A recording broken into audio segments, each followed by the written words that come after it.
Bismillahir Rahmanir Rahim. Alhamdulillahi Rabbil Alamin. Ar-Rahmanir Rahim.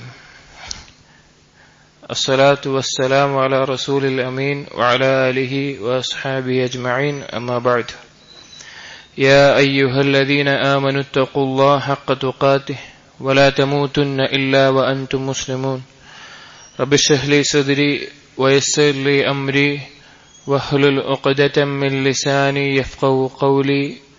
ആമീൻ യാ റബ്ബൽ ആലമീൻ. സഹോദരങ്ങളെ, മിൻ അഖ്താഇൽ അസ്വാജ്, ഭർത്താക്കന്മാരുടെ അബദ്ധങ്ങൾ എന്ന റിസാലയുടെ ഇനി എടുക്കാനുള്ളത് 24-ാമത്തെ കാര്യമാണ്. നമ്മൾ 23 പറഞ്ഞു, ഇനി 24-ാമത്തെ. 24-ാമത്തേത് ദർബുസ് സൗജത്തി ബിലാ മുസവ്വിർ, ഭാര്യയെ അടിക്കൽ അന്യായമായിട്ട് അഥവാ അനുവദനീയമല്ലാത്ത രീതിയിൽ ഭാര്യയെ അടിക്കുക എന്നുള്ളത്. ഭർത്താക്കന്മാരിൽ ചിലർ കടുത്ത ഹൃദയമുള്ള കാരുണ്യമില്ലാത്ത ആളുകൾ ഭാര്യമാരെ അടിക്കുന്നവരുണ്ട്. അതായത് ഒരു മൃഗത്തെ അടിക്കുന്നതിന് തുല്യമായ രീതിയിൽ അടിക്കുന്ന ആളുകൾ. അവർ വിചാരിക്കുന്നത് അത് പുരുഷത്വമാണെന്നും പുരുഷന്റെ അവകാശമാണെന്നും എന്നുള്ള നിലയ്ക്കൊക്കെ വിചാരിച്ചുകൊണ്ട് ഈ കാര്യങ്ങൾ ചെയ്യുന്ന ആളുകളുണ്ട്. ഇക്കൂട്ടർ നമുക്ക് ശ്രദ്ധിച്ചാൽ മനസ്സിലാക്കാൻ സാധിക്കും, ഇക്കൂട്ടർ വിവാഹം കഴിക്കുന്നതിന് മുമ്പ്, വിവാഹം അന്വേഷിക്കുന്ന സമയത്തെല്ലാം ഭാര്യയുടെ കുടുംബവുമായിട്ട് അതുപോലുള്ള ആളുകളുമായിട്ടൊക്കെ ഏറ്റവും നല്ല രീതിയിൽ പെരുമാറുകയും നല്ല സ്വഭാവമാവുകയും ഒക്കെ ആയിരിക്കും. എന്നാൽ വിവാഹം കഴിഞ്ഞതിന് ശേഷം നേരെ അതിനെതിരായിട്ട് പല രീതിയിൽ ഉപദ്രവിക്കുന്ന ആ രീതിയിൽ പല ഉപദ്രവങ്ങൾ, ചില സമയത്ത് ഭാര്യയോടൊപ്പം മക്കളെയും അടിക്കുന്ന അവസ്ഥ, അല്ലെങ്കിൽ മോശമായ വാക്കുകൾ, തെറി പോലെയുള്ള വിളികൾ, അതുപോലെയുള്ള കാര്യങ്ങൾ പറയുന്ന അവസ്ഥ, ഇങ്ങനെയൊക്കെ ചില ഭർത്താക്കന്മാരെ കാണാൻ സാധിക്കും. എന്നിരുന്നാലും ഒരു സ്ത്രീയെ സംബന്ധിച്ചിടത്തോളം, ഭാര്യയെ സംബന്ധിച്ചിടത്തോളം ഇങ്ങനെ ഉപദ്രവങ്ങൾ നേരിടുന്നുണ്ട് എങ്കിൽ അവർ അവരുടെ അർഹതപ്പെട്ട ആളുകളെ, പിതാവിനെയോ അല്ലെങ്കിൽ വലിയായിട്ടുള്ള ആളുകളെ അത് അറിയിക്കേണ്ടതാണ്. സഹിച്ചു നിൽക്കേണ്ട ആവശ്യമില്ല. അല്ലാഹു സുബ്ഹാനഹു വ തആല വളരെയധികം ആദരിച്ച വിഭാഗമാണ് മനുഷ്യർ എന്നുള്ളത്. അല്ലാഹു തആല പറഞ്ഞു, വലഖദ് കറംനാ ബനി ആദം വഹമൽനാഹും ഫിൽ ബർരി വൽ ബഹ്രി വഫദ്ദൽനാഹും അലാ കസീരിൻ മിമ്മൻ ഖലഖനാ തഫ്ളീല. ബാക്കിയുള്ള സൃഷ്ടികളെല്ലാം ഏറ്റവും നല്ല രീതിയിൽ ആദരിച്ചിട്ടുള്ളതാണ്. അപ്പോൾ ഇങ്ങനെയുള്ള ഭർത്താക്കന്മാർ അഥവാ ഭാര്യയെ അടിക്കുന്ന ഭർത്താക്കന്മാർ അള്ളാഹുവിനെ സൂക്ഷിച്ചുകൊള്ളട്ടെ. അള്ളാഹു സുബ്ഹാനഹു വ തആല അവനെ ഏൽപ്പിച്ച ഒരു വലിയ കരാറിന്റെ അടിസ്ഥാനത്തിൽ അവനെ ഏൽപ്പിച്ച ഉത്തരവാദിത്തമാണ് അവനവിടെ പാഴാക്കി കളയുന്നത്. ചിലപ്പോ നാം ഓരോരുത്തരും ഭർത്താക്കന്മാർക്ക് അതിയായ ദേഷ്യം വന്നിട്ടായിരിക്കാം, ദേഷ്യം പിടിച്ചു വെക്കാൻ പറ്റാതെ അടിക്കുന്ന ഭർത്താക്കന്മാരുണ്ട്. ചില ആളുകൾ സ്ഥിരമായി ഭാര്യയെ അടിക്കുന്ന, ഉപദ്രവിക്കുന്ന ആളുകൾ. എന്നിരുന്നാലും റസൂലുള്ളാഹി സ്വല്ലല്ലാഹു അലൈഹി വസല്ലമ പറഞ്ഞൊരു ഹദീസ് നമുക്ക് കാണാം, ഇന്നി ഉഹദ്ദിജു അലൈക്കും ഹഖ്ഖ ദഈഫൈൻ അൽ യതീം വൽ മർഅ. രണ്ടാളുകളുടെ ഹക്കിനെ കുറിച്ച് ഞാൻ നിങ്ങൾ ഓർമ്മപ്പെടുത്തുന്നു, രണ്ട് ദുർബലരുടെ, യതീമിന്റെയും അതുപോലെ സ്ത്രീയുടെയും എന്നുള്ളത്. അതുപോലെ റസൂലുള്ളാഹി സ്വല്ലല്ലാഹു അലൈഹി വസല്ലം പറഞ്ഞു, ലാ യജ്ലിദു അഹദുക്കും റഅതഹു ജൽദൽ അബ്ദി സുമ്മ യുളാജിഉഹാ. ഒരു അടിമയെ അടിക്കുന്നത് പോലെ, അതായത് തന്നേക്കാൾ താഴെയുള്ള എന്തെങ്കിലും ഒരു കാര്യത്തെ അടിക്കുന്നത് പോലെ ഭാര്യയെ അടിക്കാതിരിക്കട്ടെ. അവൻ രാത്രി അവളോടൊപ്പമാണ് ശയിക്കാൻ പോകുന്നത്, അവളോടൊപ്പമാണ് അവൻ ശയിക്കാൻ പോകുന്നത്. എന്ത് മോശമാണ് ഭാര്യയെ അടിക്കുകയും ഉപദ്രവിക്കുകയും ചെയ്യുക, എന്നിട്ട് അവളോടൊപ്പം തന്നെ ശയിക്കുകയും ചെയ്യുക എന്നുള്ളത്. അപ്പൊ വളരെയധികം ഗൗരവത്തിൽ നാം മനസ്സിലാക്കേണ്ട കാര്യമാണ്. ഭാര്യമാരെ അടിക്കുക എന്നുള്ളത് ഗൗരവത്തിൽ മനസ്സിലാക്കണം ഭർത്താക്കന്മാർ. നമുക്ക് പല ദേഷ്യങ്ങളും ഉണ്ടാവും. ചിലപ്പോ നമ്മുടെ കച്ചവടവുമായി ബന്ധപ്പെട്ട് അല്ലെങ്കിൽ പുറത്ത് വേറെ എന്തെങ്കിലും ദേഷ്യം, ഇതൊക്കെ ചില ആളുകൾ വന്ന് തീർക്കുക ഭാര്യയുടെ മേലായിരിക്കും. ആ ദേഷ്യം വന്ന് തീർക്കുന്നത് ഭാര്യ പിന്നെ ചെറിയ എന്തെങ്കിലും കാര്യം മതി, പ്രത്യേകിച്ച് ഒരു വലിയ കാരണം ഒന്നുമില്ലാതെ ചെറിയ കാര്യത്തിന് മേലെ തന്നെ ഭാര്യയെ അടിക്കുന്ന ആളുകൾ വളരെയധികം വലിയ ദുൽമാണ് അവരെ ചെയ്യുന്നത്. അതുകൊണ്ട് അത് വളരെ ശ്രദ്ധിക്കുക എന്നുള്ളത് ഭർത്താക്കന്മാരുടെ അബദ്ധങ്ങളിൽ പെട്ട ഗൗരവമുള്ളൊരു വിഷയമാണ്. എന്നാൽ ഇസ്ലാമിൽ അല്ലാഹു സുബ്ഹാനഹു വ തആല ഭാര്യയെ അടിക്കുക എന്നുള്ളത് ഒരു തരത്തിലും ഇല്ല എന്നുള്ളത് അല്ല. ഭാര്യയെ അടിക്കാൻ അനുവദിക്കപ്പെട്ട ഒരു മേഖല ഉണ്ട്. അത് യഥാർത്ഥത്തിൽ മനസ്സിലാക്കാത്തത് കൊണ്ടാണ് ചില ആളുകൾ ഭാര്യയെ അടിക്കാൻ ഇസ്ലാമിലെ അനുവാദം ഉണ്ടല്ലോ, പിന്നെ ആയത്തിലുണ്ടല്ലോ, ഹദീസിലുണ്ടല്ലോ, അപ്പൊ പിന്നെ ഞാനല്ല അടിച്ച് നേരാക്കേണ്ടത് എന്നുള്ള നിലക്ക് അത് ചെയ്യാറുള്ളത്. എന്നാൽ അതിന്റെ ശരിയായ ഒരു ഫഹ്മ്, ഏതുദ്ദേശത്തിൽ എങ്ങനെയാണ് അത് ഉദ്ദേശിക്കുന്നതെന്ന് ആളുകൾ മനസ്സിലാക്കേണ്ടിയിരിക്കുന്നു. അല്ലാഹു സുബ്ഹാനഹു വ തആല പറഞ്ഞു, വല്ലാതി തഖാഫൂന നുശൂസഹുന്ന ഫഇദൂഹുന്ന വഹ്ജുറൂഹുന്ന ഫിൽ മളാജിഹ് വളുരിബൂഹുന്ന. നിങ്ങൾ ഭാര്യമാരുടെ എന്നുള്ള ഉപദ്രവങ്ങൾ ഭയപ്പെടുന്നുണ്ടെങ്കിൽ, അനുസരണക്കേട് അതുപോലെ ഭയപ്പെടുന്നെങ്കിൽ അവരെ നിങ്ങൾ ഉപദേശിക്കുക. അതിനുശേഷം അവർ മാറുന്നില്ലെങ്കിൽ അവരെ നിങ്ങൾ കിടപ്പറയിൽ നിന്ന് അകറ്റുക. അതിനുശേഷവുമില്ലെങ്കിൽ നിങ്ങൾ അടിച്ചുകൊള്ളുക. അതുപോലെ തന്നെ റസൂലുള്ളാഹി സ്വല്ലല്ലാഹു അലൈഹി വസല്ലം ഹജ്ജത്തുൽ വിദായിൽ പറഞ്ഞു, വലക്കും അലൈഹിന്ന അല്ലാ യൂതിന ഫുറുശകും അഹദൻ തക്റഹൂന ഫഇൻ ഫഅൽന ദാലിക ഫളിബൂഹുന്ന ളർബൻ ഗൈറ മുബദ്ദിഹിൻ. നിങ്ങൾ പിന്നെ വെറുക്കുന്ന കാര്യങ്ങൾ ഭാര്യയിൽ നിന്നുണ്ടായാൽ അവളിൽ നിന്ന് കിടപ്പറയിൽ നിന്ന് അകറ്റിത്തുക, അവളെ കിടപ്പറയിൽ നിന്ന് അകറ്റുക. എന്നിട്ടും അവൾ അത് വീണ്ടും ആ കാര്യാനുസരണക്കേട് അതുപോലുള്ള കാര്യങ്ങൾ പ്രവർത്തിക്കുകയാണെങ്കിൽ ഫളിബൂഹുന്ന ളർബൻ ഗൈറ മുബദ്ദിഹ്, അവൾക്ക് വേദന എന്നാൽ ഒരു ദോഷമുണ്ടാക്കാത്ത, ഉപദ്രവമുണ്ടാക്കാത്ത, ഒരു വലിയ രീതിയിൽ അല്ലാത്ത രീതിയിൽ നിങ്ങൾ അടിച്ചുകൊള്ളുക എന്നുള്ളത്. അതായത് ഇത് ഒരുപാട് ഘട്ടങ്ങൾക്ക് ശേഷമാണ്. ചില ഭാര്യമാർക്ക് അവര് അനുസരണക്കേട് കാണിക്കുന്നുണ്ടാവും, അവര് ചില മ്ലേച്ഛകൾ, തെമ്മാടിത്തരങ്ങൾ, കളവ് പറയുന്നവരുണ്ടാകും, പലവിധ തിന്മകളും ഒക്കെ അബദ്ധങ്ങളൊക്കെ കാണാൻ സാധിക്കും. ആ ഭാര്യമാരെ അടിക്കാൻ ഇസ്ലാം അനുവദിക്കുന്നുണ്ട്. കാരണം ഭർത്താവിന്റെ ഉത്തരവാദിത്തമാണ്, ഭർത്താവിന്റെ കയ്യിൽ ഏൽപ്പിച്ച ഉത്തരവാദിത്തമാണ്. പക്ഷേ ആ അടി എന്നുള്ളത് ഉപദേശത്തിന് ശേഷവും കിടപ്പറയിൽ നിന്ന് അകറ്റിയതിനു ശേഷവും എല്ലാം നടക്കുന്നില്ല എങ്കിൽ അവസാനത്തെ ഒരു കാര്യമാണ്. എന്നാൽ ആ അടിക്കുമ്പോൾ തന്നെ ശ്രദ്ധിക്കേണ്ട ഒരുപാട് കാര്യങ്ങളുണ്ട്. ഒന്ന്, വലിയ രീതിയിൽ ഉപദ്രവമേൽപ്പിക്കുന്ന രീതിയിൽ ആവരുത് അടി എന്നുള്ളത്. ഉലമാക്കൾ, ഫുഖഹാക്കൾ ആ അടിയെക്കുറിച്ച് പറഞ്ഞത് ഒരു മിസ്വാക്ക് കൊണ്ട് അടിക്കുന്നത് പോലെ, അതായത് ഒരു പല മിസ്വാക്ക് ഉണ്ടല്ലോ, അത്രയും കാര്യം പറഞ്ഞ അതുപോലെ അവരുടെ മുഖത്തോ അല്ലെങ്കിൽ എല്ല് പൊട്ടുന്ന രീതിയിലോ അവരുടെ പിന്നെ അപകടം സിദ്ധിക്കുന്ന അവയവങ്ങളിൽ, വയറ്റിലോ അതുപോലെയുള്ള സ്ഥലത്തൊന്നും അടിക്കാൻ പാടില്ല എന്നുള്ള നിലക്കും. എന്നിരുന്നാലും അത് പ്രോത്സാഹിപ്പിക്കപ്പെട്ടിട്ടുള്ള ഒരു കാര്യമല്ല ഭാര്യയെ അടിക്കുക എന്നുള്ളത്. പല ഭർത്താക്കന്മാർക്കും, പ്രത്യേകിച്ച് യുവാക്കൾക്ക്, തങ്ങൾക്ക് വിവാഹം ചെയ്ത് കിട്ടുമ്പോൾ അവർ തങ്ങളുടെ അടിമകളാണെന്നാണ് ധാരണ. തങ്ങൾ പറയുന്നത് പോലെ തന്നെ അങ്ങോട്ട് തിരിയണം, അല്ലെങ്കിൽ അതുപോലെ തന്നെ ഇങ്ങോട്ട് തിരിയണം, അല്ലെങ്കിൽ പറഞ്ഞത് അതുപോലെ കേൾക്കുന്ന തനിക്കൊരു അടിമയെ കിട്ടിയെന്നുള്ള രീതിയിലാണ് പലരും വിവാഹത്തെ കാണുന്നത്. അങ്ങനെയല്ല, മുമ്പേ പറഞ്ഞിട്ടുണ്ട്, അവരുടേതായ ഒരു സൃഷ്ടിയാണ്, അവരുടേതായ ചിന്തകളും വികാരങ്ങളും ഉൾക്കൊള്ളുന്ന ഒരു സൃഷ്ടിയാണ്. അത് ഭർത്താക്കന്മാർ പ്രത്യേകം മനസ്സിലാക്കണം. അതുകൊണ്ട് തന്നെ അടിക്കുക എന്നുള്ളത്, അവൾ നിങ്ങളുടെ ഭാര്യയാകുന്നതിന് മുമ്പ് ഒരു ഉപ്പാന്റെ ഉമ്മാന്റെ മകളാണ്, ഒരാളുടെ സഹോദരിയാണ്, അവൾ ഒരു സ്ത്രീയാണ്.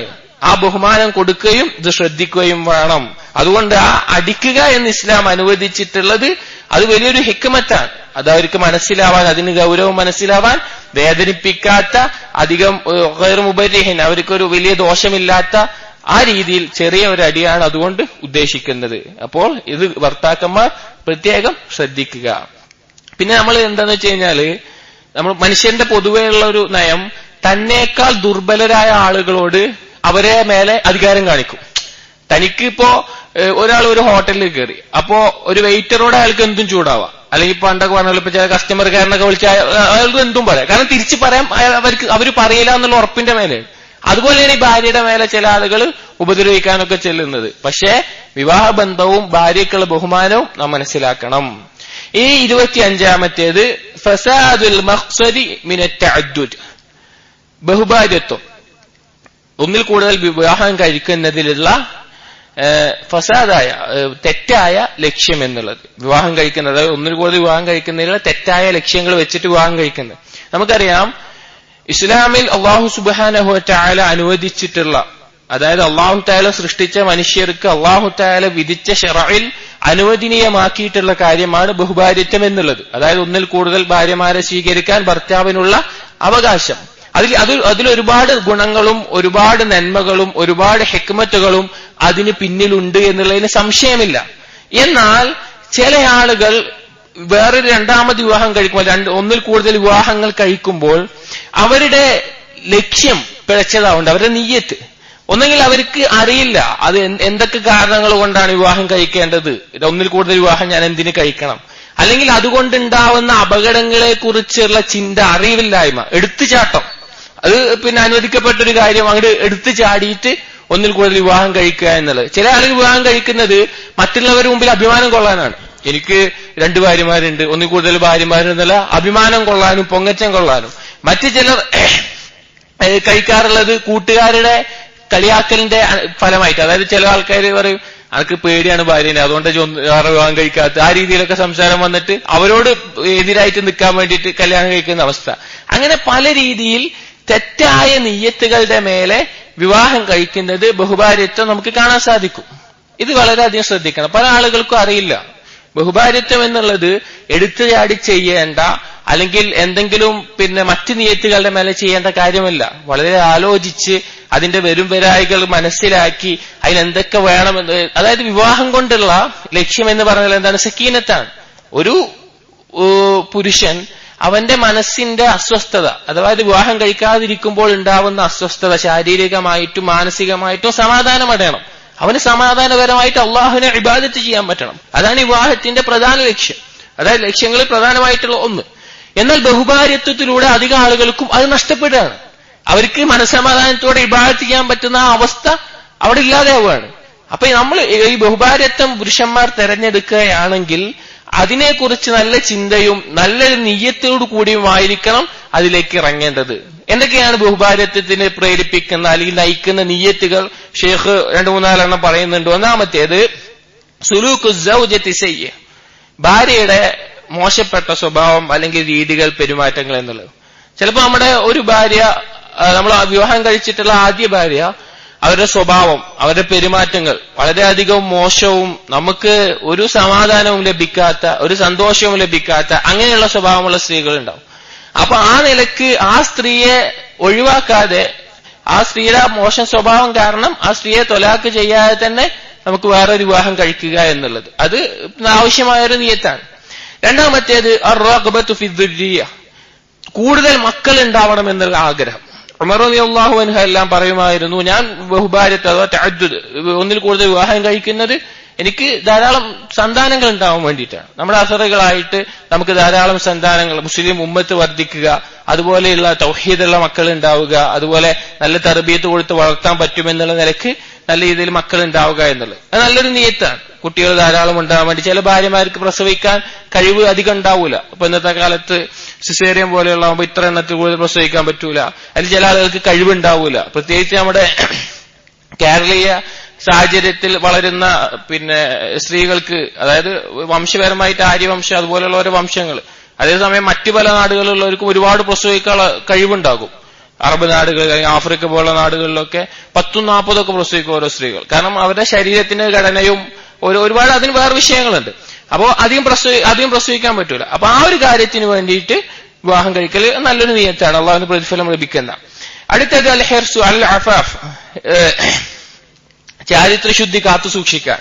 ചില പുരുഷന്മാർക്ക് ഒരു സ്ത്രീ മതിയാവില്ല. അവരുടെ ഫിത്രത്ത് കൊണ്ട് തന്നെ ചില ആളുകൾക്ക് പല രീതിയിൽ അവരുടെ ചാരിത്രം സംരക്ഷിക്കുക എന്നുള്ള വിവാഹത്തിന്റെ ലക്ഷ്യമാണ്.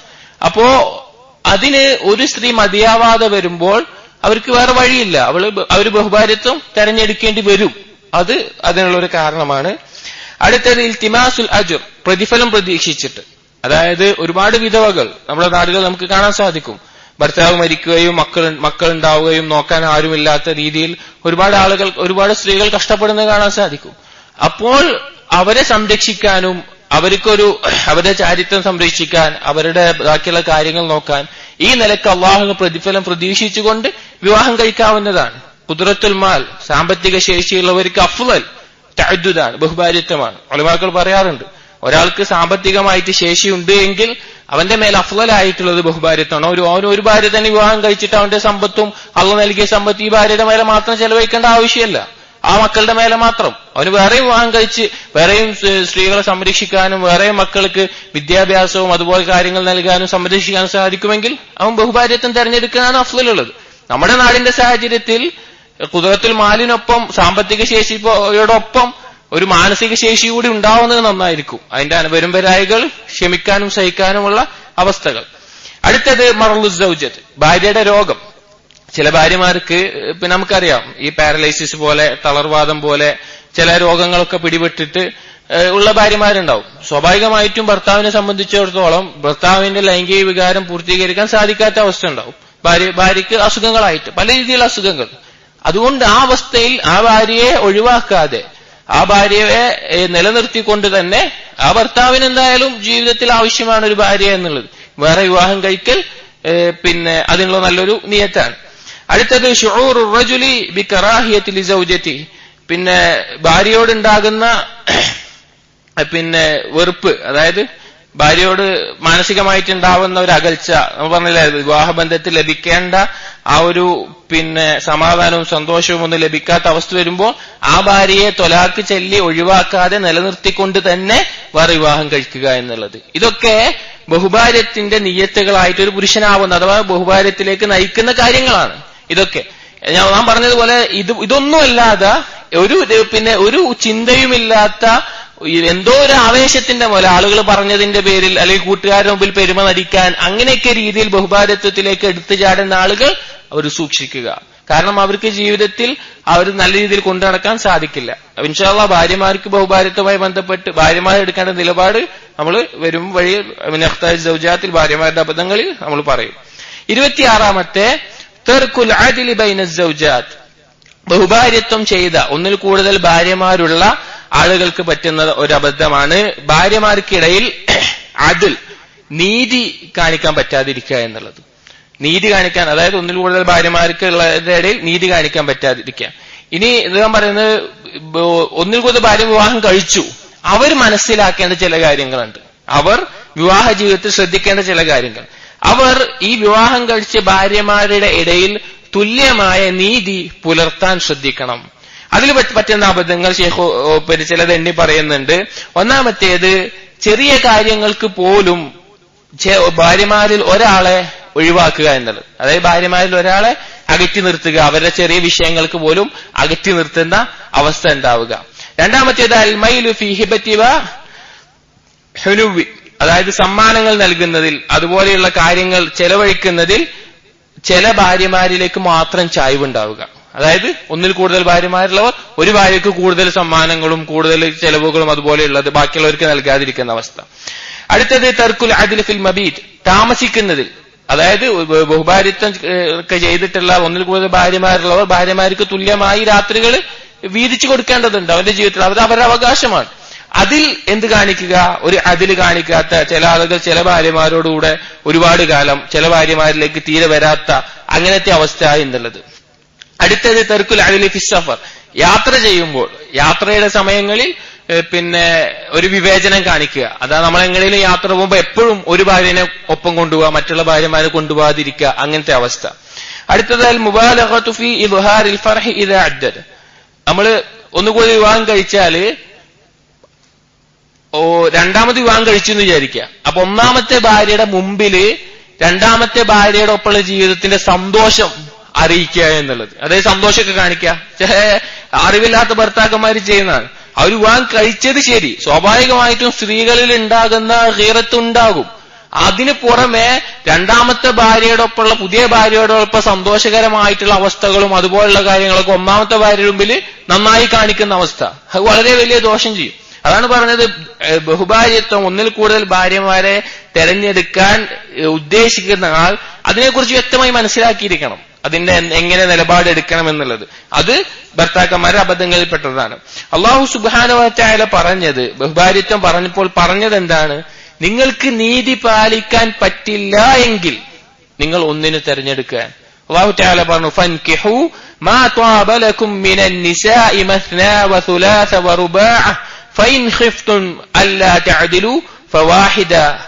നിങ്ങൾക്ക് വിവാഹം കഴിച്ചുകൊള്ളുക, 2, 3, 4 വിവാഹം കഴിക്കാം.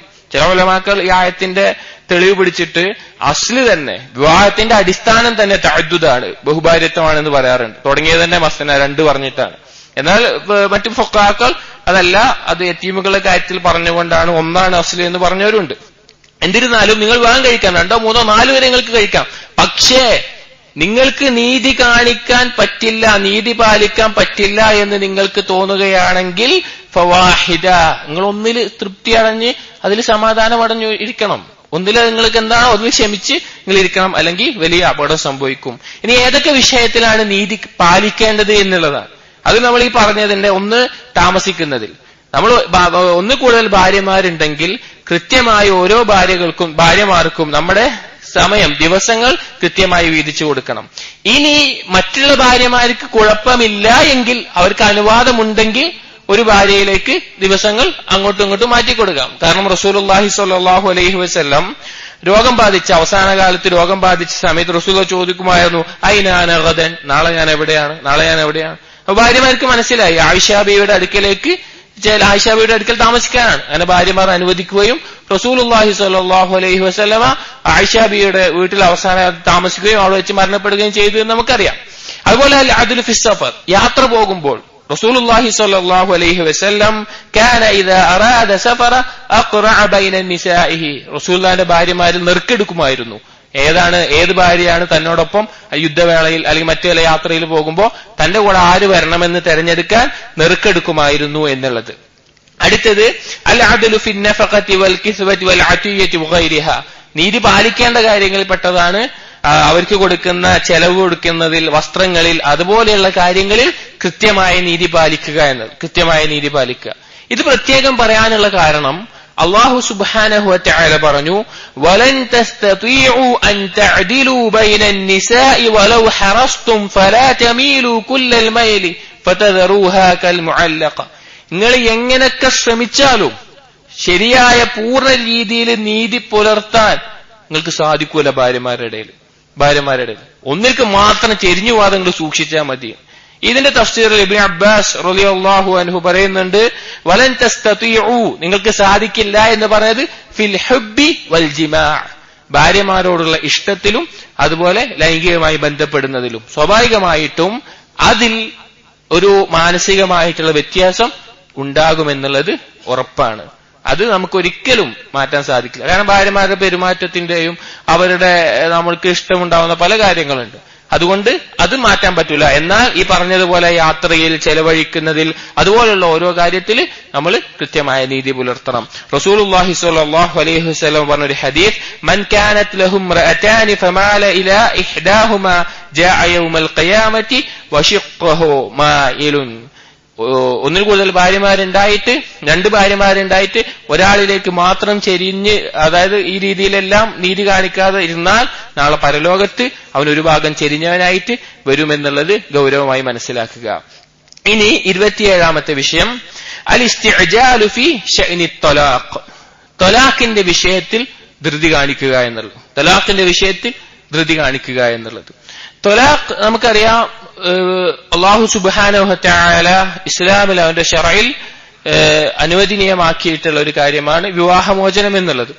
എന്നാൽ ചില പുരുഷന്മാർ അവരുടെ അറിവില്ലായ്മ കൊണ്ടായിരിക്കാം വളരെ പെട്ടെന്ന് അതിലേക്ക് എടുത്തു ചാടുന്ന അവസ്ഥ കാണാം.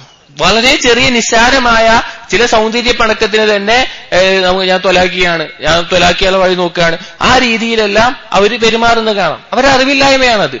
അല്ലെങ്കിൽ അവരുടെ ചില സുഹൃത്തുക്കളുടെ നിർദ്ദേശപ്രകാരം ആ സുഹൃത്തുക്കൾക്ക് ഇവരോടുള്ള അസൂയയോ അല്ലെങ്കിൽ അതുപോലുള്ള വിദ്വേഷം കൊണ്ടൊക്കെ പ്രോത്സാഹിപ്പിക്കും, ഒഴിവാക്കിക്കാളെ, പിന്നെ അവൾ വേണ്ട, അവൾ ഒഴിവാക്കിയാളെ, ത്വലാക്കിയതാളെ, അങ്ങനെ പല രീതിയിൽ ത്വലാഖിലേക്ക് എടുത്തു ചാടുന്ന ആളുകൾ നമുക്ക് കാണാം. അല്ലെങ്കിൽ ഭാര്യ ഭർത്താക്കന്മാർക്കിടയിൽ, ഇത് പ്രത്യേകിച്ച് വിവാഹിതരായിട്ടുള്ള ആദ്യ കാലഘട്ടത്തിൽ, വിവാഹം കഴിഞ്ഞിട്ടുള്ള ആദ്യകാലത്തിൽ സ്വാഭാവികമായിട്ടും രണ്ട് കുടുംബങ്ങളിൽ നിന്ന് വന്നിട്ടുള്ള രണ്ട് രീതിയിൽ വളർന്നിട്ടുള്ള ആളുകൾ പരസ്പരം മനസ്സിലാക്കാനും പരസ്പരം പൊരുത്തപ്പെടാനും സമയമെടുക്കും. അതിലൊരു സംശയമില്ല. ഒരാളുടെ സ്വഭാവ ന്യൂനതകൾ എന്താണ്, ഒരാളുടെ നന്മകൾ എന്താണ്, അത് മനസ്സിലാക്കാൻ.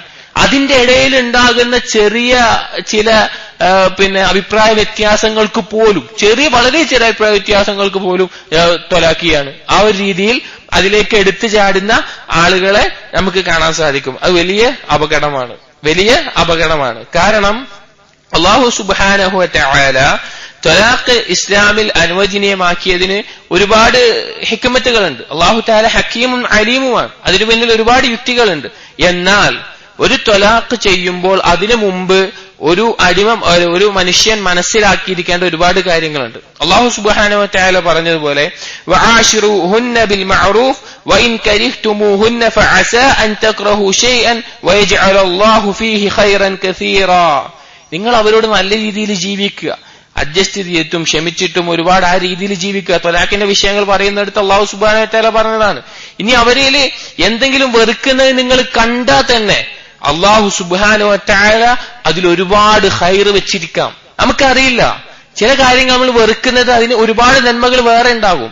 ചില കാര്യങ്ങൾ നമ്മൾ ഇഷ്ടപ്പെടുന്നതിൽ ഒരുപാട് തിന്മകളും ഉണ്ടാകും. ഈ ആയത്തിനെ വിശദീകരിക്കുമ്പോൾ ഇബ്നുൽ ജൗസി റഹ്മഹുല്ലാ അദ്ദേഹം പറയുന്നുണ്ട്, ഈ ആയത്തിൽ ഒരു ഭാര്യയിൽ നിന്ന് വെറുപ്പുണ്ടാക്കുന്ന വിഷയങ്ങളിൽ ഭാര്യയോട് ഒത്തൊരുമിച്ച് പോകാൻ തെളിവ് ലഭിക്കുന്നുണ്ട്. അതിൽ രണ്ട് കാര്യങ്ങൾ അദ്ദേഹം പറയണം. ഒന്ന്, ഒരു മനുഷ്യൻ അറിയില്ല ഏത് വഴിയിലൂടെയാണ് നന്മയുണ്ടാകുന്നത്, ആ ഭാര്യയിൽ എന്ത് നന്മയാണ് എനിക്കുള്ളത് എന്ന് ആ മനുഷ്യനറിയില്ല. അതെങ്ങനെ ആവുക എന്നുള്ളത്. ചിലപ്പോൾ അവൻ വെറുക്കുന്ന കാര്യങ്ങൾ ഇഷ്ടപ്പെടുന്നതായിട്ട് മാറും. അതുപോലെ പല കാര്യങ്ങളും ഉണ്ടാവും. രണ്ടാമത്തേത്, ഒരു മനുഷ്യന് ഒന്നിലും അവൻ ഇഷ്ടപ്പെടുന്ന ഒന്നിലും എന്തെങ്കിലും ഒരു ന്യൂനത അല്ലാതെ അവന് കിട്ടൂല. ഈ ലോകത്ത് ഒരു സാധനം പൂർണ്ണമായ പെർഫെക്ഷനിൽ ഉണ്ടാവില്ല. എന്ത് കാര്യം നമ്മൾ നോക്കിയാലും പൂർണ്ണമായിട്ടുള്ള പെർഫെക്ഷൻ അത് അല്ലാഹു തആല ദുനിയാവിൽ വെച്ചിട്ടില്ല. അതുകൊണ്ട് അതിന്റെ കുറവുകൾ, അതിൽ വെറുപ്പുണ്ടാവുന്ന കാര്യങ്ങൾ ക്ഷമിച്ചാൽ എന്തിനു വേണ്ടി, അതിൽ നമ്മൾ ഇഷ്ടപ്പെടുന്ന കാര്യങ്ങൾ വേണ്ടി അത് ക്ഷമിക്കുക എന്നുള്ളത്. കഴിഞ്ഞ ദിവസത്തിൽ നമ്മൾ പറഞ്ഞതുപോലെ റസൂലുള്ളാഹി സ്വല്ലല്ലാഹു അലൈഹി വസല്ലം പറഞ്ഞു, ലാ യഫ്റഖ് മുഅ്മിനുൻ മുഅ്മിന ഇൻ കരിഹ മിൻഹാ ഖുലുഖൻ റളിയ മിൻഹാ ഖുലുഖൻ ആഖർ. ഒരിക്കലും ഒരു മുഅ്മിനത്തിനെ വെറുക്കുന്ന അവസ്ഥ ഉണ്ടാവില്ല. ഒരു സ്വഭാവം വെറുക്കുന്നതായാൽ അവന് ഇഷ്ടപ്പെടുന്ന മറ്റൊന്നുണ്ടാവാം. ഇവിടെ പറഞ്ഞു വന്നത് പരമാവധി ക്ഷമയോടുകൂടി ആ ഭാര്യമാരോടൊപ്പം ജീവിക്കാൻ ശ്രമിച്ചാൽ ഇൻഷാ അല്ലാഹ് അല്ലാഹു തആല നമുക്ക് മാറ്റി തന്നേക്കാം, നമുക്ക് പ്രതിഫലം തന്നേക്കാം. വിവാഹത്തിന്റെ ലക്ഷ്യങ്ങളിൽ ഫുഖഹാക്കൾ എണ്ണുന്ന ഒരു കാര്യം ഭാര്യമാരിൽ നിന്നുള്ള ഉപദ്രവങ്ങൾ സഹിക്കുക വഴി അള്ളാഹുവിൽ നിന്ന് പ്രതിഫലം ലഭിക്കുമെന്നുള്ളതാണ്. ഇബ്നുൽ ജൗസി റഹിമഹുല്ലാ അദ്ദേഹത്തിന്റെ സ്വൈദുൽ ഖാത്തിറിൽ ഒരു സംഭവം പറയുന്നുണ്ട്. ഒരിക്കൽ അബി ഉസ്മാൻ അൻ-നൈസാബൂരി അദ്ദേഹത്തിനോട് ചോദിക്കപ്പെട്ടു, മാ അർജാ അമലക ഇൻദക്, നിങ്ങളുടെ അടുക്കൽ ഏറ്റവും നിങ്ങൾ പ്രതിഫലം പ്രതീക്ഷിക്കുന്ന അല്ലെങ്കിൽ ഏറ്റവും പ്രതീക്ഷയുള്ള ഒരു കർമ്മം എന്താണെന്ന് ചോദിച്ചു. അപ്പൊ അദ്ദേഹം പറഞ്ഞു, ഞാൻ എന്റെ യുവാവായിരിക്കുന്ന സമയത്ത്, എന്റെ യുവത്വത്തിൽ എന്റെ കുടുംബം എനിക്ക് വേണ്ടി വിവാഹം ആലോചിക്കുന്നുണ്ടായിരുന്നു. പക്ഷെ ഞാൻ അതിന് തയ്യാറായില്ല, ഞാൻ വിവാഹം കഴിക്കാൻ തയ്യാറായില്ല. അങ്ങനെ ഇരിക്കെ ഒരു സ്ത്രീ എന്നോട് ഇങ്ങോട്ട് വിവാഹം അഭ്യർത്ഥിച്ചു. ഇദ്ദേഹത്തിനോടുള്ള വിവാഹം കഴിക്കാനുള്ള ആഗ്രഹം കൊണ്ട് ഇങ്ങോട്ട് വിവാഹത്തിന് അഭ്യർത്ഥിച്ചു. അങ്ങനെ ഞാൻ ആ സ്ത്രീയുടെ ഉപ്പാവുമായി സംസാരിക്കുകയും ഞങ്ങൾ വിവാഹം കഴിക്കുകയും ചെയ്തു. വിവാഹത്തിന് ശേഷമാണ് എനിക്ക് ബോധ്യപ്പെട്ടത്, അവളിലേക്ക് പ്രവേശിച്ചപ്പോഴാണ് മനസ്സിലായത് അവളുടെ കണ്ണിന് ഒരു വൈകല്യം, കോങ്കണ്ണ് പോലെയുള്ള അവസ്ഥയുണ്ട്. അതുപോലെ അവൾക്ക് വൈകല്യമുണ്ട്. അതുപോലെ തന്നെ അവളുടെ മുഖം വിരൂപമാണ്. ഇതുപോലുള്ള കാര്യങ്ങളൊക്കെ അപ്പോഴാണ് മനസ്സിലായത്. പക്ഷെ ഞാൻ അവളെ ഒഴിവാക്കിയില്ല, ഞാൻ അവളിൽ നിന്ന് ഒഴിവായിപ്പോയില്ല. കാരണം അവൾക്ക് എന്നോടുള്ള ഇഷ്ടം കാരണത്താൽ, അവൾക്ക് അതിയായ ഇഷ്ടമായിരുന്നു എന്നോട്. അതുകൊണ്ട് ഞാൻ ക്ഷമിച്ചു. ഒരുപാട് കാലം അവളോടൊപ്പം 50 വർഷത്തോളം 15 വർഷത്തോളം ഞാൻ അവളോടൊപ്പം ജീവിച്ചു. അവൾ മരണപ്പെടുന്നത് വരെ ഞാൻ ജീവിച്ചു. അത്രയും കാലം ഇദ്ദേഹത്തിന് അവളോടുള്ള ഇഷ്ടക്കേടുണ്ട്, പക്ഷെ ക്ഷമിച്ചു നിന്നു.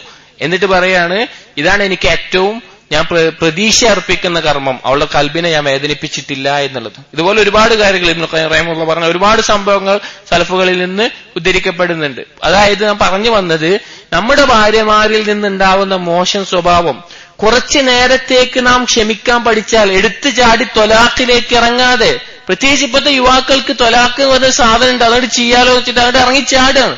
ഓരതിനെ കുറിച്ച് ചിന്തിക്കോ, നമ്മൾ വിചാരിക്കുന്ന പോലെയല്ല.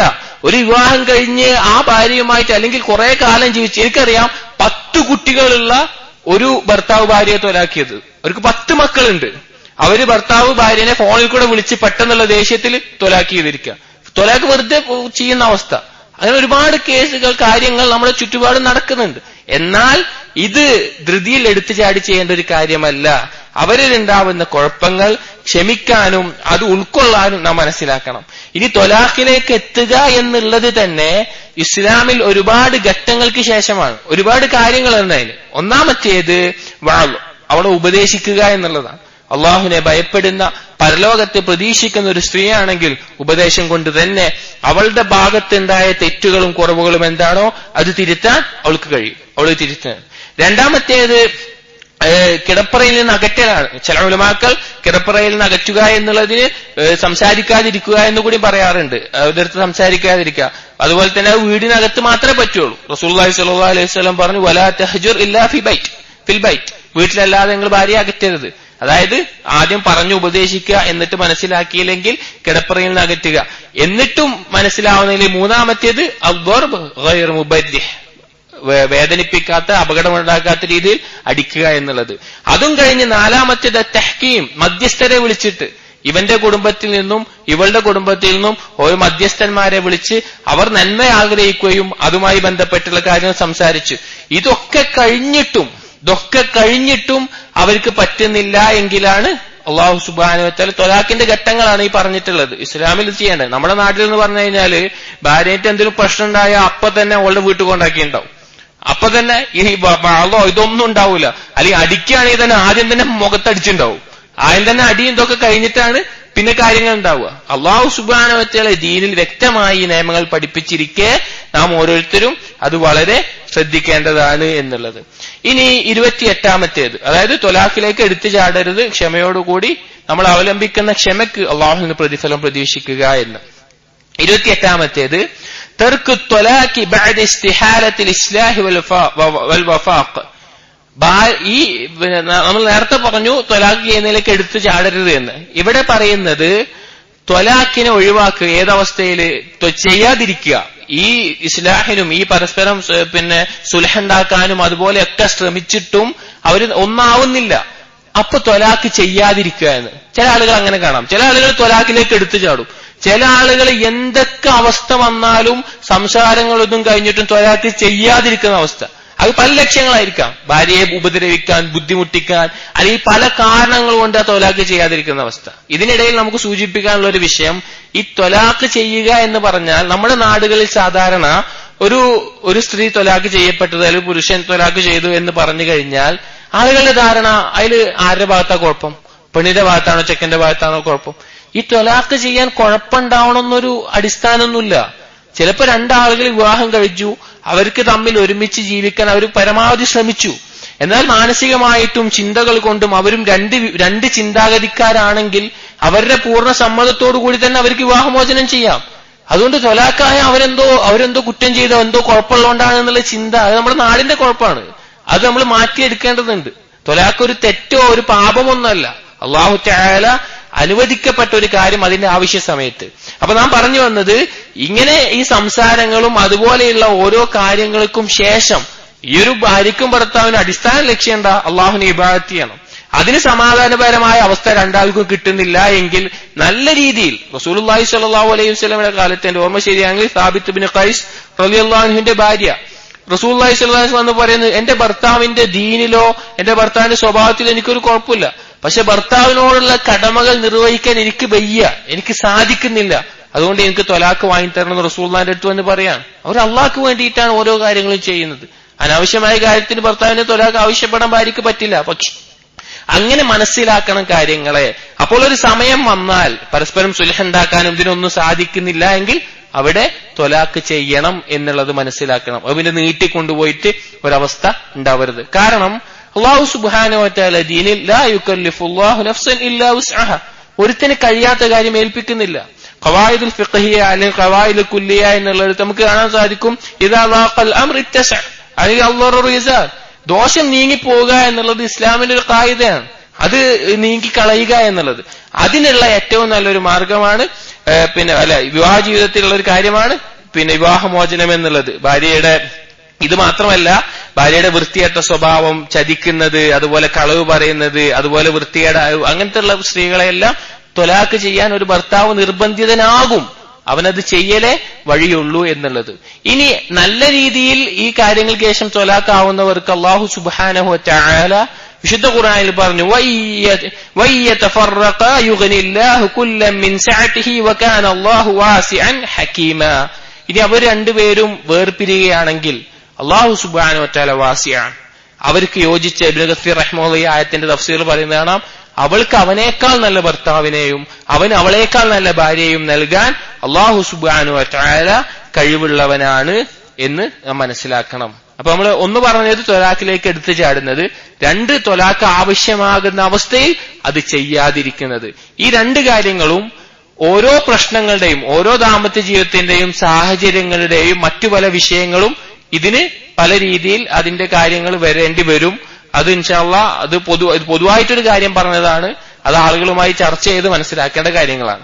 ഇനി 29-ാമത്തേത് ദമ്മു സൗജത്തി ബഅദ ഫിറാഖിഹാ, പരസ്പരം വേർപിരിഞ്ഞതിന് ശേഷം ഭാര്യയെ ആക്ഷേപിക്കുന്ന ഒരവസ്ഥ നമുക്ക് കാണാൻ സാധിക്കും. ചില ഭർത്താക്കന്മാർ അവർ ഭാര്യയുമായി ത്വലാഖ് ചെയ്തു എന്ന് വെക്കുക, അതിനുശേഷം ആ ഭാര്യയെ കുറിച്ചുള്ള കുറ്റങ്ങളും കുറവുകളും പറഞ്ഞു നടക്കുന്ന, അല്ലെങ്കിൽ അവരുടെ ജീവിതത്തിൽ അവൻ മനസ്സിലാക്കിയിട്ടുള്ള ന്യൂനതകൾ ആളുകൾക്ക് മുമ്പിൽ പ്രചരിപ്പിക്കുന്ന, അല്ലെങ്കിൽ അവൾക്കില്ലാത്ത സ്വഭാവങ്ങൾ ഉണ്ടാക്കി പറയുന്ന അങ്ങനത്തെ ചില ഭർത്താക്കന്മാരെ കാണാം. അവരോടും പറയാനുള്ളത് അവർ അള്ളാഹുവിനെ സൂക്ഷിച്ചു കൊള്ളട്ടെ.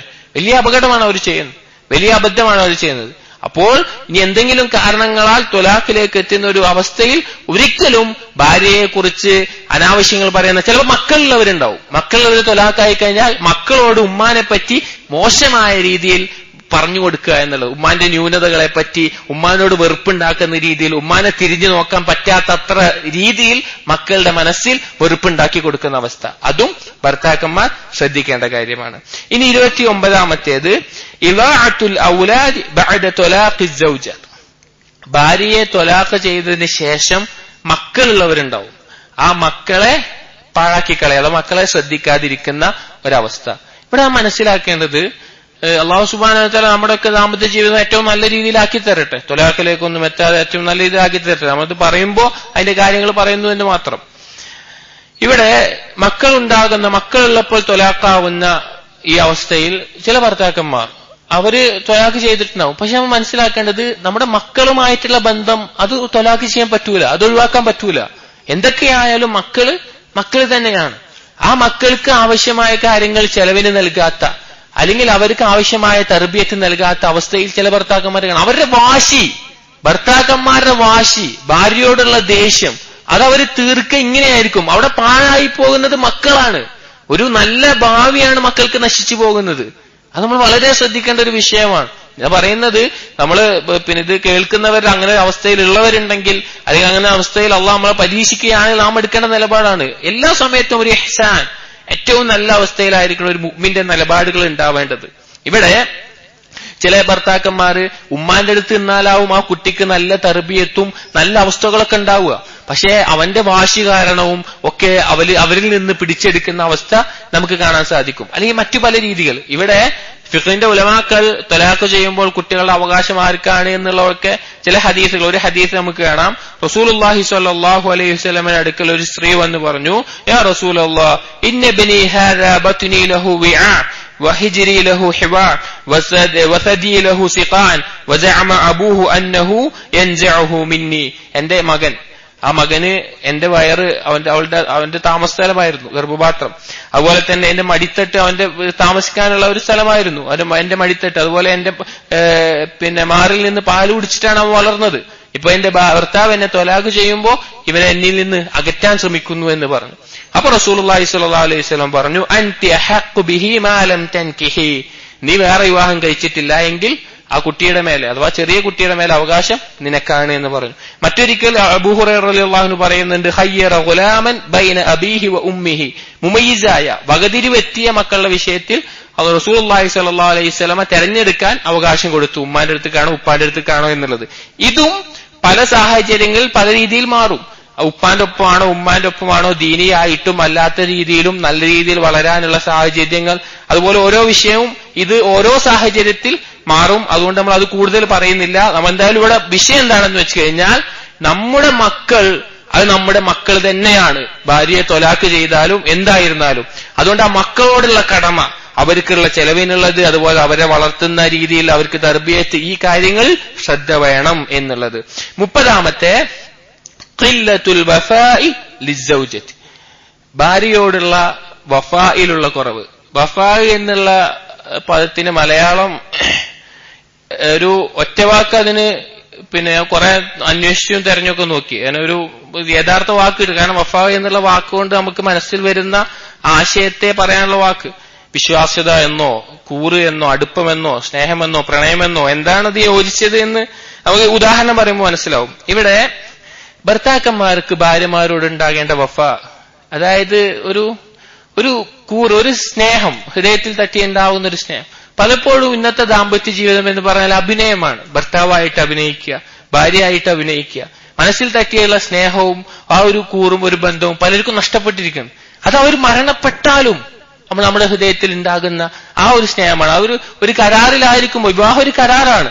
ആ കരാറിലായിരിക്കുമ്പോൾ അതിൽ അവർ മരണപ്പെടുമ്പോഴും അവരോടുണ്ടാവുന്ന ആ ഒരു അനുകമ്പ. നമുക്ക് ഉദാഹരണം നമ്മുടെ നേതാവിൽ തന്നെയാണ്, റസൂലുള്ളാഹി സ്വല്ലല്ലാഹു അലൈഹി വസല്ലം. റസൂലുള്ളാഹി സ്വല്ലല്ലാഹു അലൈഹി വസല്ലമക്ക് ഖദീജ ബീവിയോടുണ്ടായിരുന്ന വഫാ.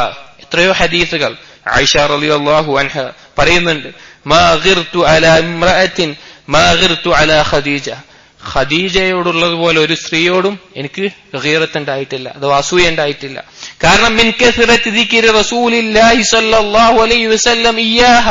കാരണം ഖദീജ ബീവിയെ കുറിച്ച് ധാരാളം എന്നോട് ഓർമ്മിപ്പിക്കുന്നതിന്റെ കാരണം, അതായത് റസൂലുള്ള ധാരാളമായിട്ട് ഖദീജ ബീവിയെ പറ്റി പറയുന്നതിന്റെ കാരണത്താൽ. അതുപോലെ തന്നെ ആയിഷ ബീവി പറയുന്നത് വതസവ്വജനി ബഅദഹാ ബിസലാസി സിനീൻ. ഖദീജ ബീവിയുടെ മരണത്തിന്റെ 3 വർഷത്തിന് ശേഷമാണ് എന്നെ വിവാഹം കഴിക്കുന്നത്. വഅമറഹു റബ്ബുഹു അസ്സ വജല്ല ജിബ്രീൽ അലൈഹിസ്സലാം അയ്യുബശ്ശിറഹാ ബിബൈത്തിൻ ഫിൽ ജന്ന മിൻ ഖസബ്. ഖദീജ ബീവിക്ക് അല്ലാഹു സുബ്ഹാനഹു വ തആല സന്തോഷവാർത്ത അറിയിച്ചിട്ടുണ്ട്, സ്വർഗത്തിൽ ജിബ്രീൽ വഴി സ്വർഗത്തിൽ മുത്തുകൊണ്ടുള്ള ഒരു ഭവനമുണ്ട് എന്നുള്ള നിലയ്ക്ക്. ഇവിടെ റസൂലുള്ളാഹി സ്വല്ലല്ലാഹു അലൈഹി വസല്ലമ ഖദീജ ബീവിയുടെ മരണശേഷവും ആ ഖദീജ ബീവിയോടുള്ള ഒരു വഫ ഇപ്പൊ മനസ്സിലാവുമെന്ന് വിചാരിക്കുന്നു.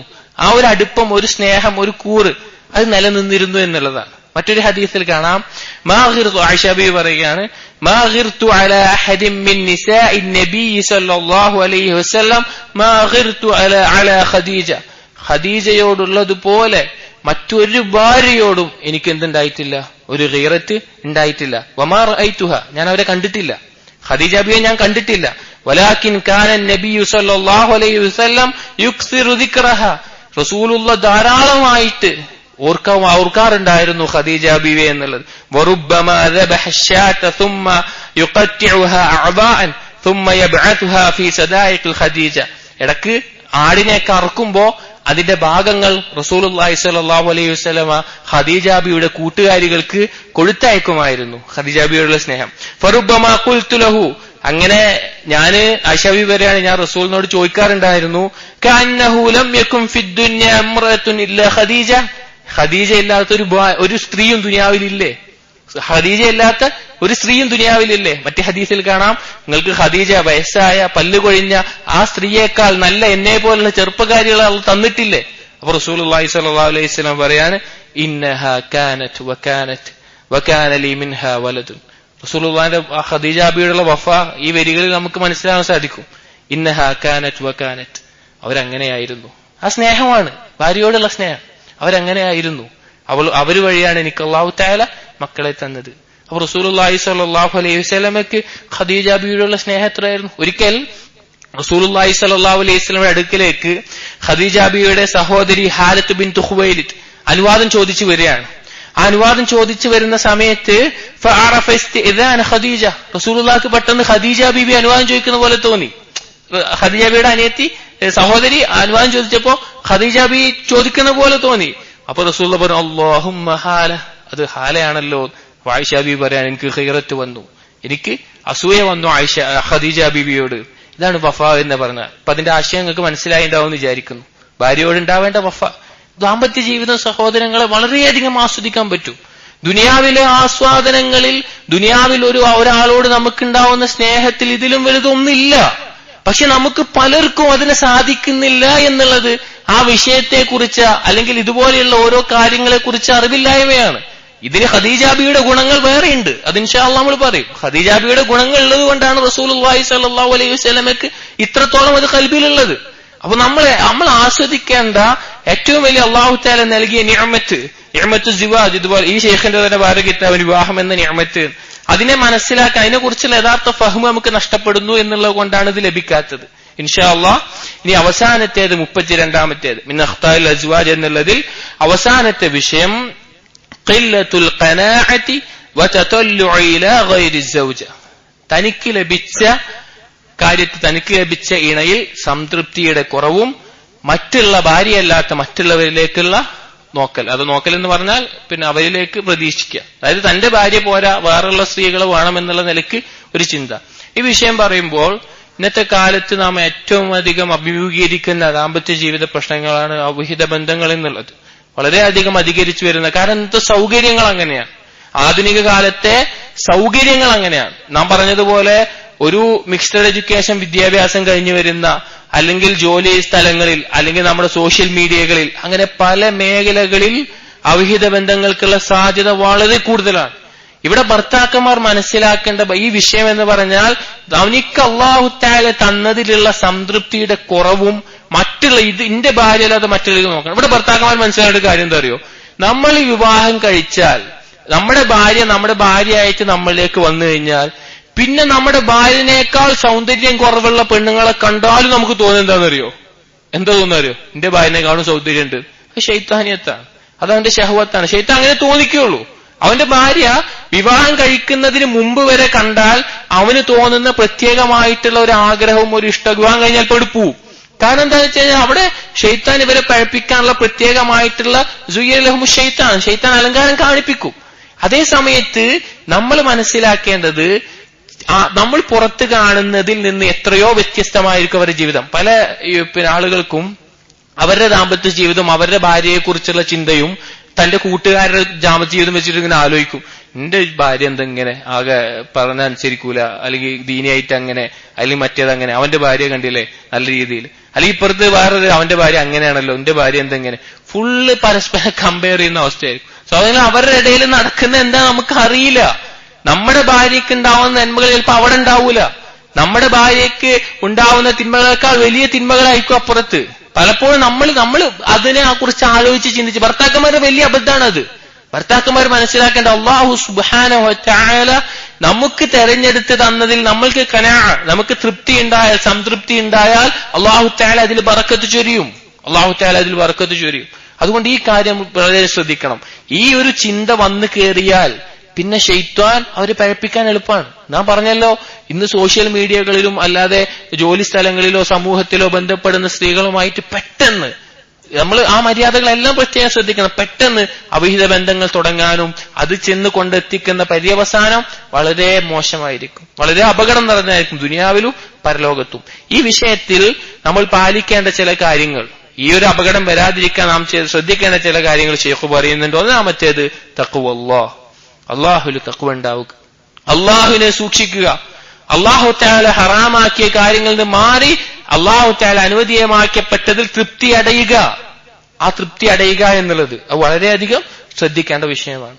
അത് അള്ളാഹു തആല സൂക്ഷിക്കുക. അൽ അമലു ബിതഅത്തില്ലാഹ് അലാ നൂരിൻ മിനല്ലാഹ് റജഅ സവാബില്ലാഹ് വതർകു മആസിയല്ലാഹ് അലാ നൂരിൻ മിനല്ലാഹ് മഖാഫത അദാബില്ലാഹ്. തഖ്വയുടെ താരീഫ്, അള്ളാഹു തആല ഇഷ്ടപ്പെടുന്ന അള്ളാഹു തആലയുടെ പ്രകാശത്തിന്റെ അടിസ്ഥാനത്തിൽ അള്ളാഹു തആലയ്ക്ക് അമല് ചെയ്യുക. അതുപോലെ മഅസിയത്തുകളിൽ നിന്ന് അകന്നു നിൽക്കുക, നരകത്തെ ഭയപ്പെട്ടിട്ടും സ്വർഗത്തെ പ്രതീക്ഷിച്ചിട്ടും.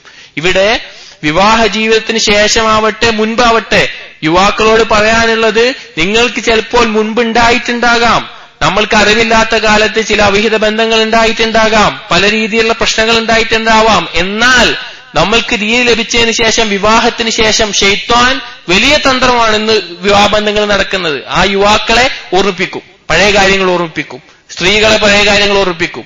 എന്നിട്ടൊരു നിമിഷം കൊണ്ട് ഇന്ന് ആ വിഹിത ബന്ധങ്ങളിൽ ചെന്ന് ചാടാൻ സാധിക്കും. ഒരു മെസ്സേജ് മതി. ആ മെസ്സേജോടുകൂടി വീണ്ടും തുടങ്ങുന്ന വ്യഭിചാരത്തിന്റെ ബന്ധം വളരെ അപകടത്തിലേക്ക് ചെന്ന് ചാടും. അതുകൊണ്ട് വളരെയധികം ഈ വിഷയം ശ്രദ്ധിക്കണം, അള്ളാഹിനെ സൂക്ഷിക്കുക. രണ്ടാമത്തേത് ഗളുൽ ബസർ, ദൃഷ്ടി താഴ്ത്തുക എന്നുള്ളത്. നമുക്കറിയാം തബറുജിന്റെ കാലമാണെന്ന്. പെണ്ണുങ്ങൾ സൗന്ദര്യം പ്രകടിപ്പിക്കുന്ന, നല്ല മെച്ചമായ വേഷകൾ ധരിക്കുന്ന ഒരു കാലഘട്ടം.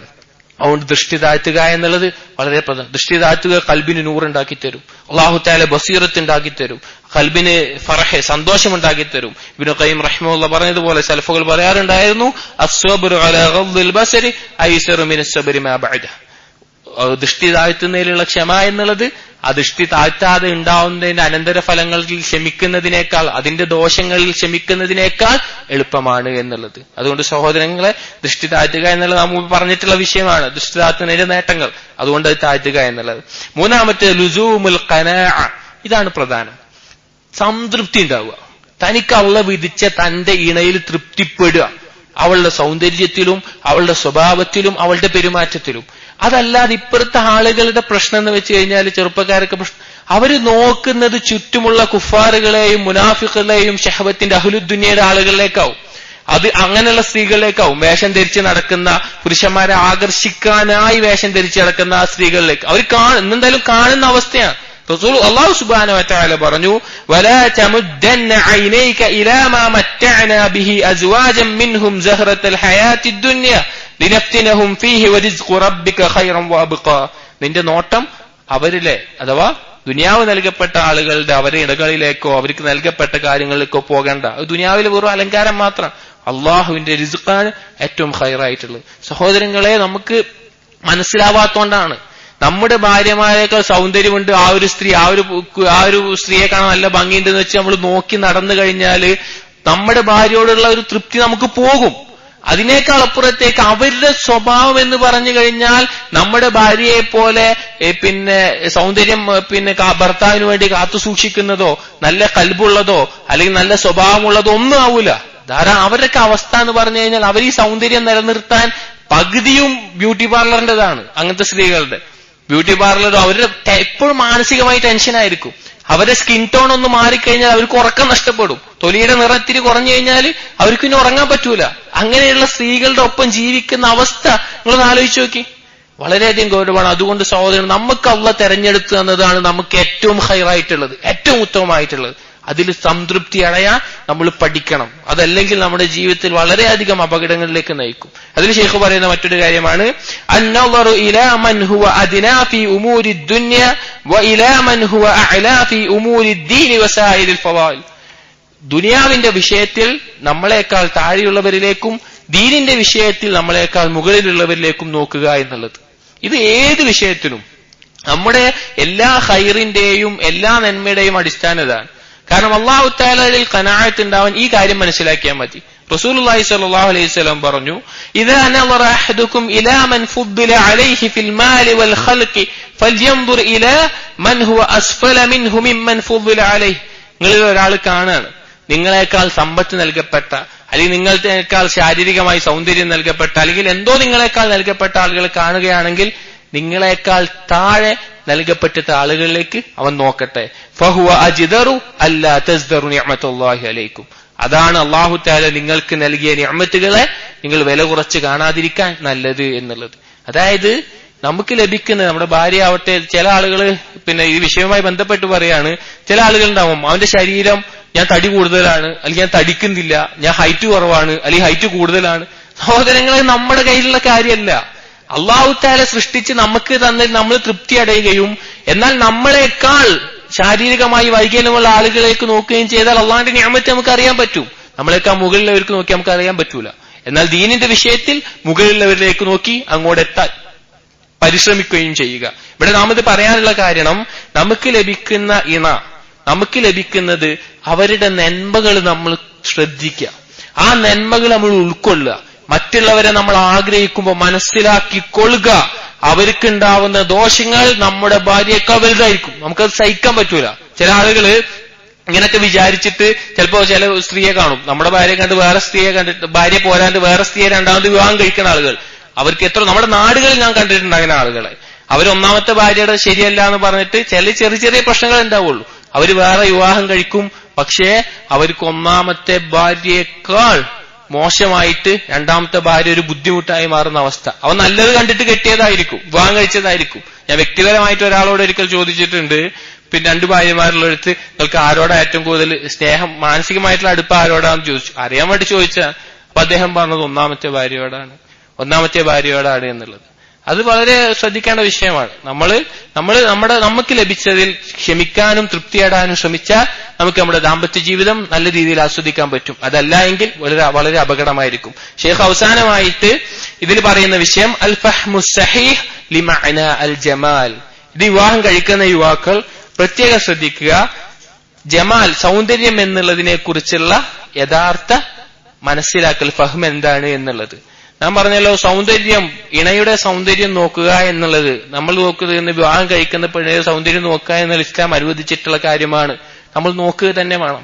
എന്നാൽ സൗന്ദര്യത്തിന്റെ രാജ്ഞി ആണെന്ന് വിചാരിക്കുക. എന്നാൽ വൃത്തികെട്ട കൽബും വൃത്തികെട്ട സ്വഭാവവും പരസ്പരം മനസ്സിലാക്കാനും സാധിക്കാത്ത ഒരു പെണ്ണാണ് എങ്കിൽ നിങ്ങളുടെ ദാമ്പത്യ ജീവിതത്തിൽ ആ സൗന്ദര്യം ഒരു ഗുണവും നിങ്ങൾക്ക് ഉണ്ടാക്കി തരൂല. ആ സൗന്ദര്യം മാത്രം ഒരു ഗുണവും നിങ്ങൾക്ക് ഉണ്ടാക്കി തരൂല. സൗന്ദര്യത്തെ നമ്മൾ പരിഗണിക്കണം. പരിഗണിക്കണ്ട എന്നല്ല, ശാരീരികമായിട്ടുള്ള അതുപോലെയുള്ള നമുക്ക് തൃപ്തിപ്പെടണം വിവാഹം കഴിക്കുന്ന സ്ത്രീയെ. പക്ഷേ ആ സൗന്ദര്യം സഹോദരങ്ങളെ കുറച്ചങ്ങോട്ട് കഴിഞ്ഞാണ്ടല്ലോ, സ്വഭാവം അതിന്റെ പെരുമാറ്റം നന്നല്ല എങ്കിൽ ആ സൗന്ദര്യങ്ങൾക്ക് ഒരു ഗുണവും ചെയ്യൂല. നിങ്ങൾ വെറുപ്പേ ഉണ്ടാവുള്ളൂ ആ സൗന്ദര്യത്തോട്. റസൂലുള്ളാഹി സ്വല്ലല്ലാഹു അലൈഹി വസല്ലം പറഞ്ഞതാണ്, തുൻകഹുൽ മർഅതു ലിഅർബഈൻ ലിമാലിഹാ വലിഹസബിഹാ വലിജമാലിഹാ വലിദീനിഹാ ഫദ്ഫർ ബിദാത്തിദ്ദീൻ തരിബത് യദാ. ഈ 4 കാര്യങ്ങൾക്ക് വിവാഹം കഴിക്കാം. സമ്പത്തിന്, അവളുടെ സൗന്ദര്യത്തിന്, കുടുംബത്തിന്, അതുപോലെയുള്ള ദീനിന്. ദീനിനുള്ളവർക്ക് ഇതിനേക്കാളെല്ലാം ദീനിന് പ്രാധാന്യം കൊടുക്കണം എന്നുള്ളതാണ് വിഷയം. അതുകൊണ്ട് സൗന്ദര്യം എന്ന് പറഞ്ഞാൽ പ്രത്യേകിച്ച് സ്ത്രീകളുടെ സൗന്ദര്യം അത് അവരുടെ സ്വഭാവം, അവരുടെ അദബിലാണ്. വലിയ ഇൽമൊന്നും സ്ത്രീകൾക്ക് വേണ്ടിയെന്ന് വരില്ല. വലിയ ഇൽമ് സ്ത്രീകൾക്ക് വേണ്ട ആവശ്യമില്ല. നല്ല അദബുകളുണ്ടെങ്കിൽ അവൾ ഏറ്റവും നല്ലൊരു ഭാര്യയായിരിക്കും. നമ്മളൊന്ന് ദീനിന്ന് പഴക്കുമ്പോ നമ്മൾ നേരാവണ്ണം പറഞ്ഞു തരാൻ, ഇത് നിങ്ങൾ ഇങ്ങനെ ചെയ്യുന്നത് ശരിയല്ല, ഇതാണ് നിങ്ങൾ തിരഞ്ഞെടുക്കേണ്ടത്. അല്ലെങ്കിൽ നമുക്ക് ബുദ്ധിമുട്ടാവുമ്പോൾ, നമുക്ക് സഹായമായിട്ട്, നമുക്ക് സപ്പോർട്ടായിട്ടുണ്ടാവുമ്പോ ഖദീജ ബീവി റസൂലുള്ളാഹി സ്വല്ലല്ലാഹു അലൈഹി വസല്ലമക്ക് ഉണ്ടായിരുന്ന പോലെ. അതുകൊണ്ടാണ് നല്ല ചെറുപ്പക്കാരിയും സുന്ദരിയുമായ ആയിഷ ബീവി ഒപ്പം ഉണ്ടായിട്ടും ആ ആയിഷ ബീവിയോട് വൃദ്ധയായ ഖദീജ ബീവിയെ കുറിച്ച് റസൂലുള്ള പറയുന്നത്. അതാണ് സ്ത്രീകളുടെ സൗന്ദര്യം എന്നുള്ളത്. നാം പരിഗണിക്കുമ്പോൾ തന്നെ യഥാർത്ഥത്തിൽ ആ സൗന്ദര്യം കൊണ്ടുള്ള ഉദ്ദേശം എന്താണെന്ന് നാം മനസ്സിലാക്കണം. അള്ളാഹുവിനെ സൂക്ഷിക്കുന്ന, അള്ളാഹുവിന്റെ സൂക്ഷിച്ച് ജീവിക്കുന്ന, നല്ല അദബുകൾ പുലർത്തുന്ന ഒരു സ്ത്രീ എന്നുള്ളത് മറ്റെന്തിനേക്കാൾ പവിത്രമായിരിക്കും. അത് ഏറ്റവും വലിയ സൗന്ദര്യമുള്ള പെണ്ണിനെ വെച്ച്, സൗന്ദര്യം മാത്രം വെച്ച് നോക്കുകയാണെങ്കിൽ അവളേക്കാൾ എത്രയോ നല്ല സന്തോഷകരമായ ജീവിതം വരുമായിട്ട് നമുക്ക് ലഭിക്കും. ഇതിനർത്ഥം സൗന്ദര്യമില്ലാത്തവരെ കെട്ടണമെന്നല്ല. യുവാക്കളോട് ഞാൻ പ്രത്യേകം പറയുന്നു, നിങ്ങൾക്ക് തൃപ്തിപ്പെടണം. പക്ഷേ സൗന്ദര്യത്തിന്റെ യഥാർത്ഥ വശം മനസ്സിലാക്കേണ്ടത് ഈ പല കാര്യങ്ങളിലൂടെയാണെന്ന് മാത്രം. അപ്പോൾ അൽഹംദുലില്ലാഹ് മിൻ അഖ്താഇൽ അസ്വാജ് എന്നുള്ള വിഷയം നമ്മളിവിടെ പറഞ്ഞ് അവസാനിപ്പിക്കുകയാണ്. ഷേഖ് എത്ര പറഞ്ഞു? 32 കാര്യങ്ങൾ നമ്മളിവിടെ പറഞ്ഞു. അൽഹംദുലില്ലാഹ് 5 ദർസുകളിലായിട്ട് നമ്മളിത് അവസാനിപ്പിച്ചു. ഇനി ഇൻഷാ അല്ലാഹ് നമ്മൾ അടുത്ത ദർസ് മുതൽ മിൻ അഖ്താഇസ് സൗജാത്ത്, ഭാര്യമാരുടെ അബദ്ധങ്ങൾ എന്നത് നമ്മൾ പറയുന്നതായിരിക്കും. എനിക്കറിയാം അധികമായി ഭർത്താക്കന്മാരുടെ അബദ്ധങ്ങൾ കേട്ടിട്ടുണ്ടാവുക, ഇതിന്റെ ഓഡിയോ ഒക്കെ കേട്ടിട്ടുണ്ടാവുക അധിക ആളുകളും സ്ത്രീകളായിരിക്കും. കാരണം ഭർത്താക്കന്മാർക്ക് ഇത് പറയാൻ വേണ്ടിയിട്ട് ഞാൻ സ്ത്രീകളോട് പറയുന്നു, നിങ്ങൾ ഭാര്യമാരുടെ അബദ്ധങ്ങളും അതുപോലെ തന്നെ കേൾക്കണം. എന്തിനു വേണ്ടി? നിങ്ങളുടെ കുറവുകൾ നിങ്ങൾ മാറ്റാൻ എന്നുള്ള നിയ്യത്തിൽ. ഭർത്താക്കന്മാരോടും പറയാനുള്ളത്, ഇത് കേട്ട ആളുകളോട്, ഇത് മുഴുവൻ കേട്ട ആളുകളോട് പറയാനുള്ളത്, നിങ്ങൾ ചിന്തിക്കുക, നിങ്ങൾ പരിഹരിക്കുക. ഇവിടെ സൂചിപ്പിക്കാനുള്ള വിഷയം, അല്ലാഹു സുബ്ഹാനഹു വ തആല നമ്മെ സൃഷ്ടിച്ചത് അല്ലാഹുവിനെ ഇബാദത്ത് ചെയ്യാൻ വേണ്ടിയിട്ടാണ്. മനുഷ്യനെ സൃഷ്ടിച്ചപ്പോൾ അവൻ ഉണ്ടാക്കി കൊടുത്ത ആദ്യത്തെ ബന്ധം അത് വൈവാഹിക ബന്ധമാണ്. അത് ദുനിയാവിലെ വലിയൊരു ആസ്വാദനമാണ്. നല്ല രീതിയിലാണ് അല്ലാഹു തആല പറഞ്ഞത്. നോക്കി, സ്വർഗത്തിൽ പ്രവേശിക്കുമ്പോൾ നിങ്ങളുടെ ഇണകളും കൂടി പ്രവേശിച്ചോളാനാ പറഞ്ഞത്. നിങ്ങളുടെ ഇണകളും കൂടിയിട്ട് പ്രവേശിച്ചോളാനാ പറഞ്ഞത്. അവിടെ വരെ നിലനിൽക്കുന്ന ഒരു ബന്ധമായിട്ട് വൈവാഹിക ജീവിതത്തെ കൊണ്ടുപോകാൻ സാധിക്കും. ഈ പറഞ്ഞ അബദ്ധങ്ങളോടൊപ്പം നല്ലൊരു ക്ഷമയും നല്ലൊരു ഹിക്മത്തും ഉണ്ടെങ്കിൽ വളരെയധികം ആസ്വദിച്ചു പോകും. അതല്ല എങ്കിൽ നമ്മുടെ കുടുംബജീവിതം തകർന്നാൽ മറ്റൊരു മേഖലയിലും നമുക്ക് നല്ല രീതിയിൽ മുന്നോട്ട് പോകാൻ പറ്റൂല. നമ്മുടെ കച്ചവടത്തിലാവട്ടെ, നമ്മുടെ ദീനീ രംഗത്താവട്ടെ വളരെ അസ്വസ്ഥമായിരിക്കും. നമ്മുടെ മനസ്സ് വളരെ അസ്വസ്ഥമായിരിക്കും. അതുകൊണ്ട് ഈ കാര്യങ്ങൾ മനസ്സിലാക്കുകയും പകർത്തുകയും ചെയ്യുക. ഇൻഷാ അല്ലാഹ് അടുത്ത ദർസ് മുതൽ മിൻ അഖ്താഇസ് സൗജാത്ത്, ഭാര്യമാരുടെ അബദ്ധങ്ങൾ എന്നുള്ളത് നാം തുടങ്ങുന്നതാണ്. വബില്ലാഹി തൗഫീഖ്. അസ്സലാമു അലൈക്കും വറഹ്മത്തുള്ളാഹി വബറകാതുഹു.